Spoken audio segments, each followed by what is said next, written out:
मेरे प्रिय भाई और बहनों, प्रभु ईश्वर हम सबके जीवन में कुछ नए कार्य करना चाहता है। ईश्वर के मन में हमारे लिए योजनाएं हैं। यिर्मयाह अध्याय 29 वाक्य 11 बार बार सुनते हैं। प्रभु ईश्वर कहता है कि तुम्हारे लिए निर्धारित योजनाएं मैं जानता हूं। तुम्हारे हित की योजनाएं अहित की नहीं, तुम्हारे लिए आशामय भविष्य की योजनाएं। ईश्वर की उन योजनाओं को हमारे जीवन में संपन्न होने के लिए हमें ईश्वर को साथ देने की आवश्यकता होती है, सहयोग देने की आवश्यकता होती है। और दूसरी तरफ ईश्वर को हमारे जीवन में कार्य करने देने की आवश्यकता है। हमें विश्वास के द्वारा, पवित्र वचन पर विश्वास के द्वारा, प्रार्थना के द्वारा हमारे जीवन में ईश्वर को कार्य करने के लिए स्थान देने की जरूरत होती है। तब हमारे जीवन में ईश्वर और हमारे बीच एक आदान प्रदान होगा। हमारे जीवन में बड़े बड़े चिन्ह और चमत्कार प्रकट होंगे। हमारे जीवन में अलग अलग प्रकार की सफलताएं हमें अनुभव करने को मिलेंगी। मेरे प्रिय भाई और बहनों, कुछ दिन पहले एक दंपति अपने 18-20 साल की बेटी के साथ मेरे पास आए। उन्होंने कहा कि वे चाहते हैं कि लड़की MBBS करें, और उन्होंने हजारों रुपए उस लड़की पर खर्च किया है, उसको ट्यूशन दिलाने के लिए, कोचिंग दिलाने के लिए। लेकिन लड़की बहुत कम नंबर लाती है। मैंने कहा कि इस बेटी से मैं बात करना चाहता हूं। उसको अलग से कमरे में बुला लिया। मैंने कहा कि बेटा सुन, मुझे लगता है कि तुम मोबाइल फोन के गुलाम हो गई हो। उसने कहा ये सच्चाई है। रात को मम्मी पापा के सोने के बाद मैं घंटों मोबाइल फोन देखती हूं और अक्सर अश्लील चित्र और चलचित्र देखती हूं। दिन को पढ़ने का मन नहीं करता है, क्योंकि मन में यही सारी बातें भरी रहती हैं। तो मैंने पूछा अभी क्या करोगी? उसने कहा मैं अपना स्मार्टफोन मम्मी को दे दूंगी और एक छोटा सा फोन ले लूंगी। आवश्यकता पड़ेगी तो मैं उस फोन को मम्मी से ले लूंगी। मैंने कहा तुमने बहुत अच्छा किया है।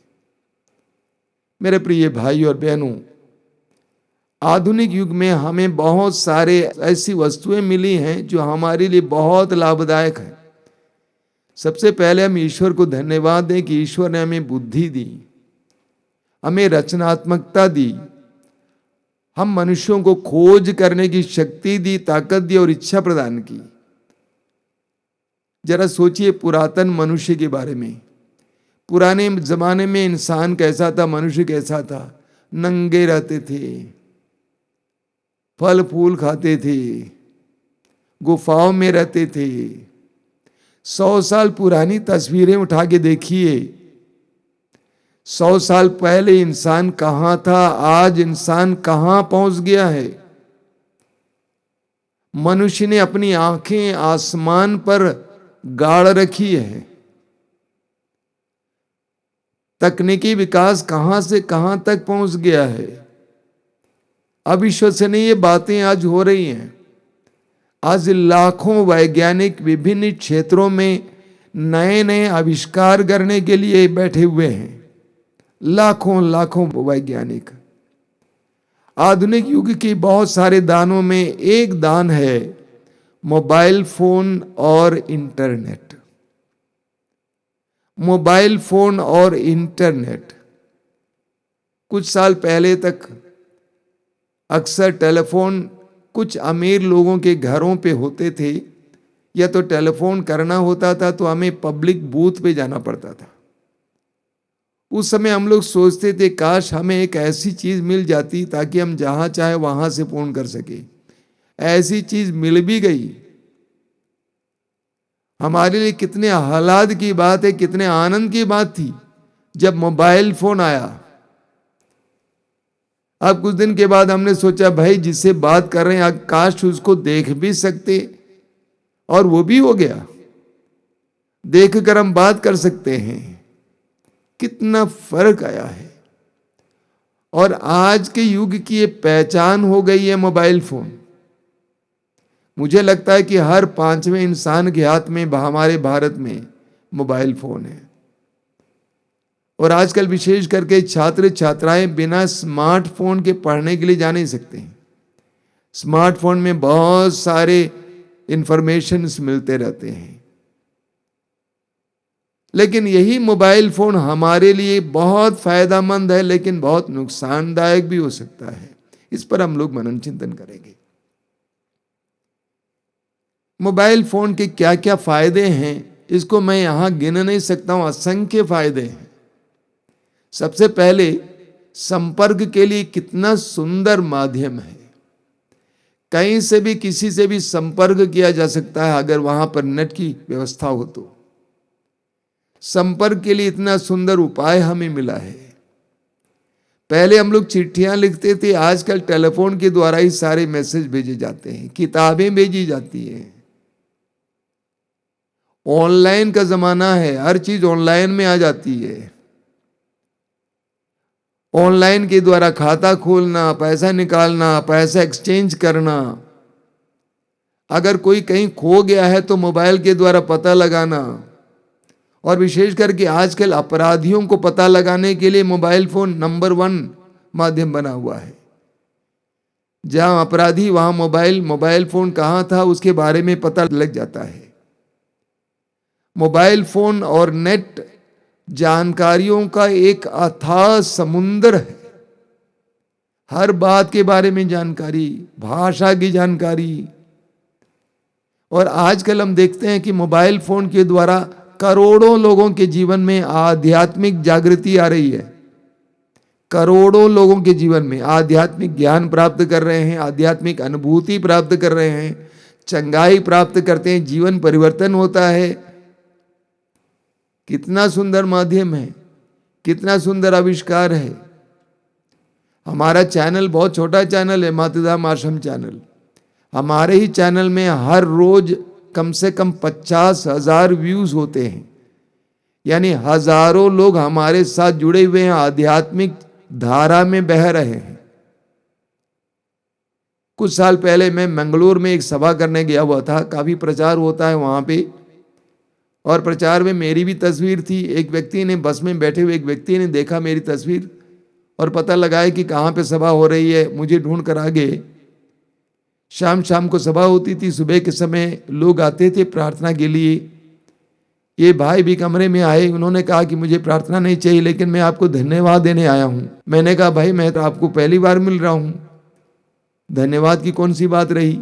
उन्होंने कहा सुनिए, मैं सेना में कार्य करता था, मैंने VRS ले लिया, घर आया, बहुत पीता था, लेकिन घर आने के बाद एक और बुराई आ गई।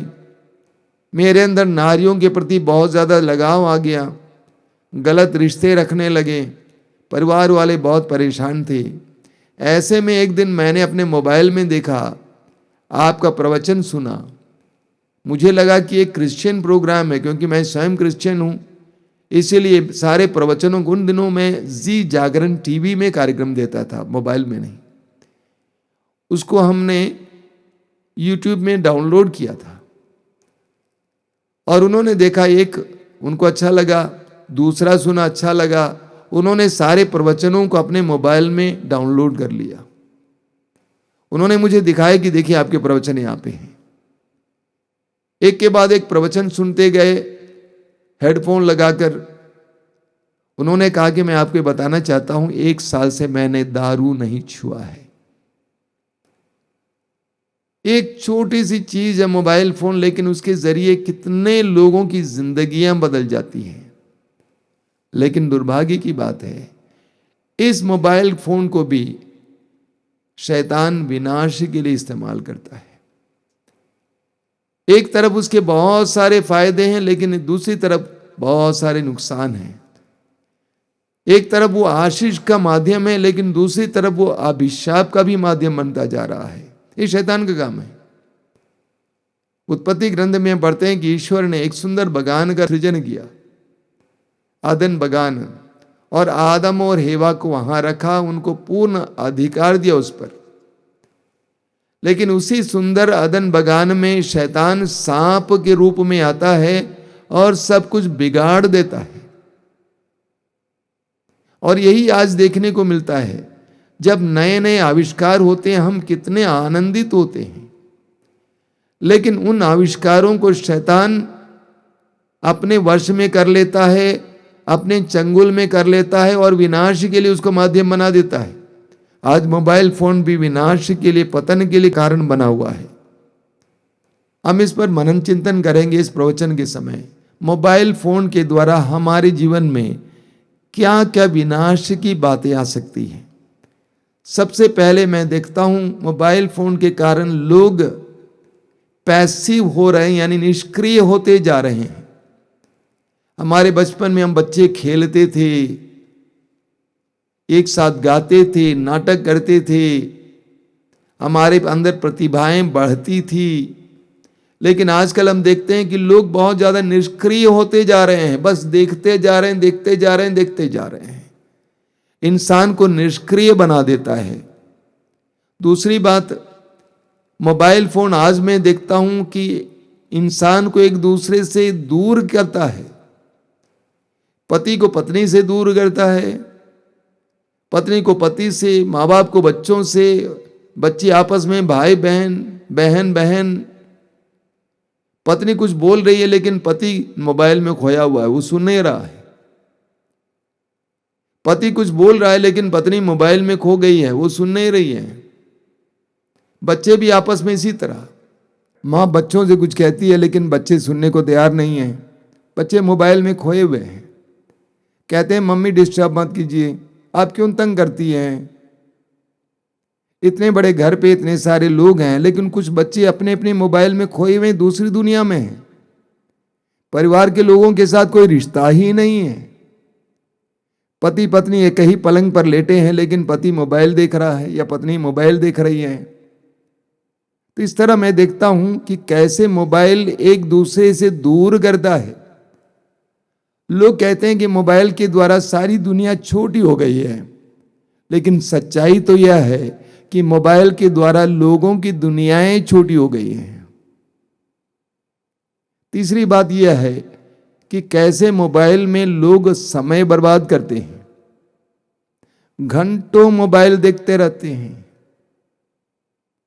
कुछ युवक युवतियां रात के समय मोबाइल देखते रहते हैं, सुबह उठ नहीं पाते हैं, आलसी बने हुए हैं, काम नहीं करने की इच्छा होती है, पढ़ाई करने की इच्छा नहीं होती है, रात भर मोबाइल में खोए हुए थे, चेहरे पे रौनक नहीं है, युवा है लेकिन रौनक है ही नहीं,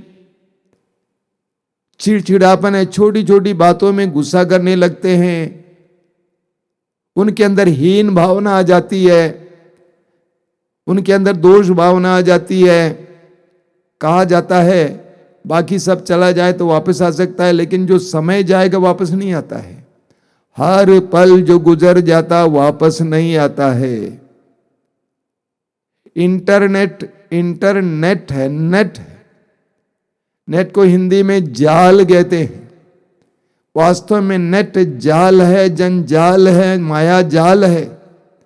कितने लोग उसी में फंस जाते हैं, कितने युवक युवतियां उसी में फंसकर जिंदगियां बर्बाद करते हैं। तो मोबाइल फोन के द्वारा कितना समय बर्बाद होता है। मोबाइल फोन हमारे व्यक्तित्व को भी बिगाड़ देता है, कहीं के विकास भी कराता है लेकिन अक्सर बिगाड़ देता है। लोग मोबाइल फोन में अलग अलग प्रकार के कार्यक्रम देखते हैं, खौफनाक कार्यक्रम देखते हैं, उनके अंदर डर पैदा होता है।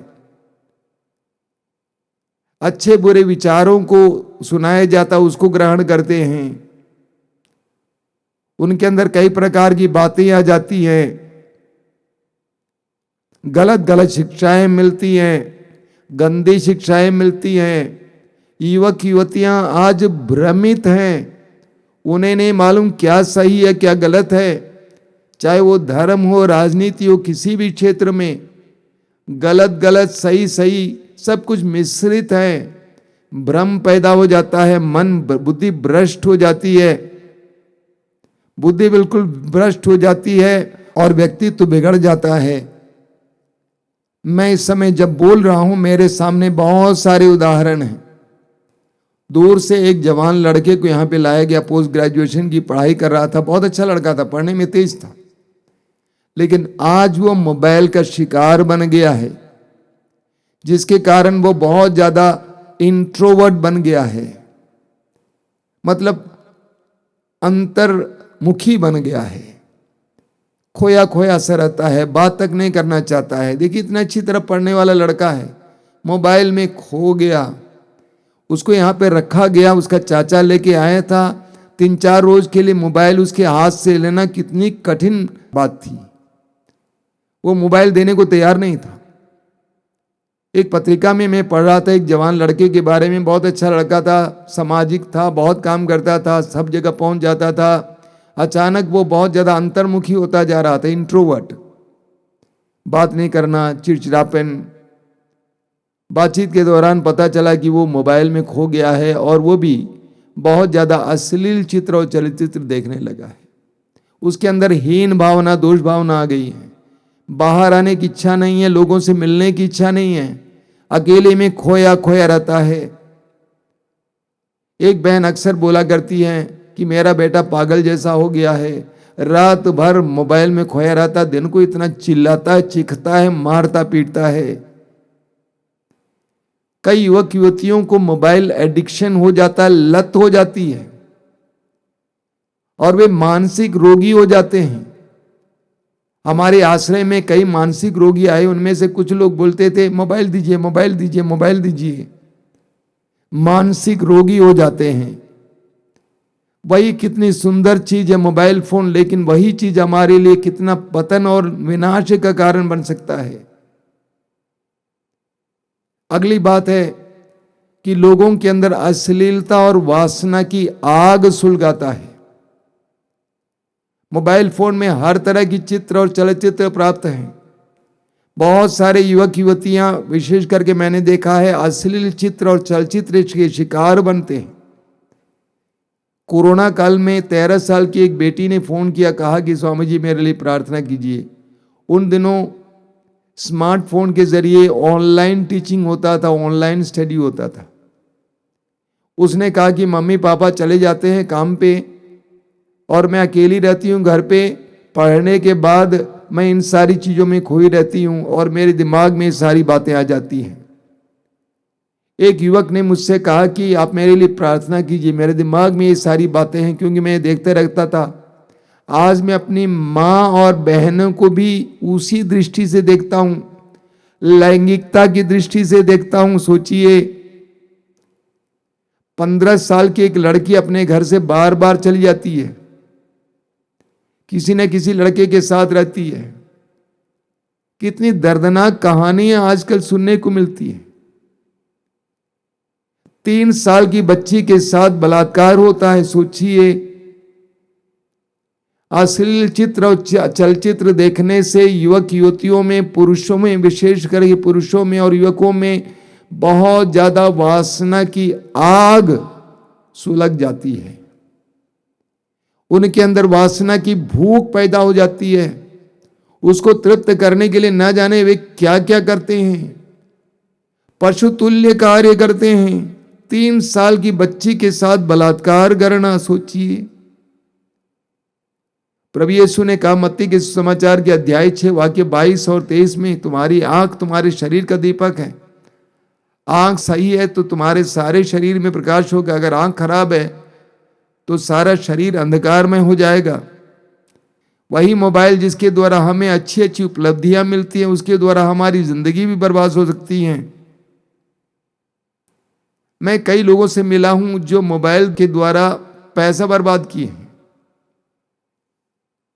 नेट में जुआ खेलते हैं, जुआ खेलते खेलते लाखों रुपए बर्बाद किए हैं। हमारे यहाँ एक भाई आए, कम से कम 1.5-2 महीना रहे। उनकी आदत थी मोबाइल फोन के द्वारा या लैपटॉप के द्वारा जुआ खेलना। जुआ खेलते खेलते अपने पास जितना पैसा था वो बर्बाद हुआ। उतना ही नहीं, परिवार में जितने लोगों का पैसा था उन सारे पैसे को बर्बाद कर दिया। पैसा बर्बाद हो जाता है। लगातार मोबाइल फोन देखने से कितने ही युवक युवतियों और बच्चों की आंखें खराब हो जाती हैं। बराबर मोबाइल देखते देखते देखते देखते आंखें खराब हो जाती हैं, आंखों में बीमारी आ जाती है। कई लोगों से मैं मिला हूं जो अपराध में फंस गए हैं। मोबाइल के द्वारा बार बार लड़कियों से बात करते हैं या लड़कों से बात करते हैं, चैट करते हैं, वीडियो कॉल करते हैं और वो रिकॉर्ड किया जाता है। उसके बाद ब्लैकमेलिंग शुरू होता है। 55 साल का एक भाई सरकारी नौकरी कर रहा था, अभी 5 साल बाकी है रिटायरमेंट के लिए। एक लड़की उसके जीवन में आ जाती है, उसको फुसलाने लगती है, फोटोज लेती है, उसके बाद फोटोज दिखा दिखा के ब्लैकमेल करती है और पैसा मांगती है। हजारों उसके खाते में चला जाता है। कितने लोग अपराध में फंस गए हैं केवल इसी के कारण। कई कहानियां सुनने को मिलती हैं। इतना ही नहीं, मोबाइल फोन के कार्यक्रमों को देखते देखते देखते देखते कितने ही बच्चे एक स्वप्न लोक में चले जाते हैं। एक प्रकार का नशा ही है। नशीले पदार्थ खाने के बाद जिस तरह लोग स्वप्न लोक में चले जाते हैं, उसी तरह इन सारे कार्यक्रमों को देखते देखते देखते देखते वे स्वप्न लोक में चले जाते हैं, ड्रीम वर्ल्ड में चले जाते हैं। तो आप पूछेंगे हम क्या करें? फोन को तो हटाया नहीं जा सकता है, वो तो अनिवार्य हो गया है। अब हम क्या करें? जितने भी लोग इन वचनों को सुन रहे हैं, मैं उनके सामने कुछ बातें रखना चाहता हूं। सबसे पहली बात, माता पिता विशेष करके माताएं अपने बच्चों को बचपन से मोबाइल ना दें। बच्चे को खाना खिलाने के लिए मोबाइल देती है, बच्चा मोबाइल देख देख के खाना खाता है। पिंड छुड़ाने के लिए बच्चा परेशान करता है, उसके हाथ में मोबाइल दे देती है, वो मोबाइल खेलता रहता है। बच्चे के साथ बैठकर मोबाइल देखती रहती है। कुछ वर्ष पहले एक बार मैं ट्रेन में सफर कर रहा था। एक स्टेशन पे एक नारी अपने 2 बच्चों के साथ और पति के साथ घुस गई। उनके पास काफी लगेज भी था। 1.5-2 साल का बच्चा रो रहा था, रोते जा रहा था और मां बोलती जा रही थी, मैं दूंगी मैं दूंगी मैं दूंगी। मैंने सोचा दूध मांग रहा है या खाने के लिए कुछ मांग रहा है। जब सारा सामान रखा गया, उस मां ने अपने बैग से लैपटॉप निकाला, उसको ऑन किया, बच्चे को दे दिया, बच्चा शांत हो गया। कुछ देर के बाद मैंने उस युवती को बहुत डांटा। मैंने कहा, आपने किया क्या है? बच्चा रो रहा है तो आपने दे दिया। बच्चा रोएगा तो आप चाकू दे देगी? आपने 1.5-2 साल की उम्र से उस बच्चे को लैपटॉप का शिकार बना दिया। कितनी बड़ी गलती आपने की है। तो माता पिताओं से अनुरोध करूंगा कि छोटे बच्चों को मोबाइल ना दें। पिंड छुड़ाने के लिए, खुश करने के लिए, शांत करने के लिए मोबाइल ना दें। उसके बदले कुछ चित्रों की किताबें दे दीजिए, बच्चों को चित्र देखने दीजिए, फिर मांगेंगे। इस तरह धीरे धीरे बच्चे किताब पढ़ने लगेंगे, किताब में रुचि आएगी। वरना वे मोबाइल फोन के शिकार हो जाएंगे, आदी हो जाएंगे, उनको लत हो जाएगी। दूसरी बात, जो बच्चे घर पे रहते हैं, पढ़ाई के लिए मोबाइल स्मार्टफोन चाहिए, ठीक है, लेकिन रात को मोबाइल फोन उनके हाथ से ले लीजिए। जितने भी युवक युवतियां ये कार्यक्रम सुन रहे हैं, मैं अनुरोध करूंगा कि बेटा रात को 9-10 बजे के बाद मोबाइल फोन से कुछ लेना देना नहीं है। मम्मी के हाथ में सौंप दीजिए। किसी से बात करनी नहीं है, कुछ देखना नहीं है, 10 बजे के बाद कुछ देखना नहीं है। एक बहुत बड़े सुसमाचार के वक्ता वो कहा करते थे, सोने से 2 घंटा पहले से आप जो कुछ देख रहे हैं, जो कुछ बोल रहे हैं, उन सारी चीजों का असर आपके दिमाग पे पड़ता है। वो आपके सबकॉन्शियस में काम करते रहता है। अगर आप गंदगी देख रहे हैं, अगर आप अश्लीलता देख रहे हैं, वो आपके सोते समय भी आपके मन में कार्य करता रहेगा। इसीलिए 10 बजे के बाद मोबाइल इस्तेमाल मत कीजिए। मोबाइल का सदुपयोग कीजिए। उसमें बहुत सारे अच्छे अच्छे कार्यक्रम हैं, ज्ञान की बातें हैं, विज्ञान की बातें हैं, आध्यात्मिक बातें हैं। उन कार्यक्रमों से जुड़िए। आपके अंदर जो नकारात्मक विचार है, मोबाइल को गंदगी और गलत कार्य के लिए इस्तेमाल करने का जो विचार है, उसको बदलिए। उसके बदले अच्छी अच्छी चीजें देखने लगिए। बहुत सारी अच्छी अच्छी चीजें आपको मोबाइल में मिल जाती हैं। अच्छे अच्छे विषय, अच्छे अच्छे विचार मिल जाते हैं। उसको देखना और सुनना शुरू कीजिए। इस तरह आपका ज्ञान भी बढ़ेगा, वैज्ञानिक ज्ञान भी बढ़ेगा। मैं इस समय अनुरोध करूंगा आप सभी से कि मोबाइल फोन इस्तेमाल कीजिए, लेकिन सदुपयोग कीजिए, दुरुपयोग मत कीजिए। प्रार्थना के लिए समय दीजिए। आपने कभी ख्याल किया कितने घंटे आपने मोबाइल फोन में बर्बाद किया? उसमें से 1 घंटा भी अगर आप प्रार्थना करते तो आपके जीवन में कितनी आशीषें आ जाती। अगर आधा घंटा भी आप पवित्र वचन पढ़ते या सुनते, आपके जीवन में कितनी आशीषें आ जाती। ईश्वर ने बहुत सारी अच्छी चीजें हमें दी हैं, उसका हमें सदुपयोग करना चाहिए, उसका दुरुपयोग नहीं करना चाहिए। आइए हम प्रार्थना करें। प्रभु यीशु, धन्यवाद देते हैं आज के इस दिन के लिए, हमें बुद्धि देने के लिए, ज्ञान देने के लिए। मानव इतिहास में मनुष्य ने जितनी तरक्की की उसके लिए ये प्रभु यीशु धन्यवाद देते हैं। आज के दिन के लिए मुझे प्रेरणा देने के लिए, मोबाइल फोन के सदुपयोग और दुरुपयोग के बारे में बोलने के लिए प्रभु इस समय प्रार्थना करता हूं जितने भी भाई बहन सुन रहे हैं उन सभी लोगों को इस बात का एहसास हो कि समय तेरी ओर से एक बहुत बड़ा वरदान है। इस वरदान का दुरुपयोग करना सरासर गलत है, अपराध है। प्रभु यीशु समय में प्रार्थना करता हूं विशेष करके युवक युवतियों के लिए और उन लोगों के लिए जो मोबाइल के शिकार हैं, एडिक्टेड हैं, लत हैं। उन्हें स्वतंत्र कीजिए यीशु, उन्हें समय की कीमत का एहसास कराइए यीशु। मोबाइल फोन के द्वारा बहुत सारे अच्छा ज्ञान पाने के लिए कृपा दे देना यीशु। मैं विश्वास करता हूं कि हमारी प्रार्थना को तू सुन रहा है। आशीर्वाद देना, हमारी आंखों को शुद्ध करना, पवित्र करना। हमारी आंखें गंदगी ना ढूंढे बल्कि अच्छाई ढूंढे। हमारे कान गंदगी ना ढूंढे बल्कि अच्छाई ढूंढे। हमारी जुबान गंदगी ना ढूंढे बल्कि अच्छाई ढूंढे। इन सारी इंद्रियों के द्वारा हमारे जीवन में आशीष आए।